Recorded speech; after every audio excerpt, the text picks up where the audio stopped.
ಮೊದಲನೇ ಬಾರಿನ ಮತವಾಗಿದೆ. ಪ್ರತಿ 5 ವರ್ಷದ ನಂತರ ಎಲೆಕ್ಷನ್ ಆಗುತ್ತೆ ಮತ್ತು ನನಗೂ ವೋಟ್ ಮಾಡಬೇಕು ಅಂತ ಒಂದು ಆಸೆ ಇತ್ತು. ಈ ವರ್ಷ ನಾನು ವೋಟ್ ಮಾಡೋಕ್ಕೆ ಅರ್ಹಳಾಗಿದ್ದೇನೆ. ಇದು ನನ್ನ ಮೊದಲನೇ ಮತ ಆಗಿರೋದ್ರಿಂದ ನಾನು ಒಂದು ಒಳ್ಳೆಯ ಅಭ್ಯರ್ಥಿಗೆ ಹಾಕಿದ್ದೀನಿ ಅಂತ ಅಂದ್ಕೊಂಡಿರ್ತೀನಿ. ಮತ್ತು ದೇಶದ ಅಭಿವೃದ್ಧಿ ನಮ್ಮ ಕೈಯಲ್ಲಿದೆ, ಅದಕ್ಕೋಸ್ಕರ ನಮ್ಮ ಮತ ನಮ್ಮ ಹಕ್ಕು ಎಂದು ಹೇಳೋಕ್ಕೆ ಇಷ್ಟಪಡ್ತೀನಿ.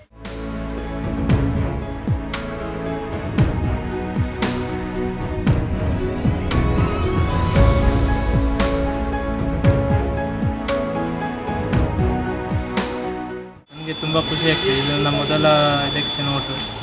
ಈ ಹಕ್ಕನ್ನು ಚಲಾಯಿಸಲು ನನಗೆ ತುಂಬ ಖುಷಿ ಆಗ್ತದೆ.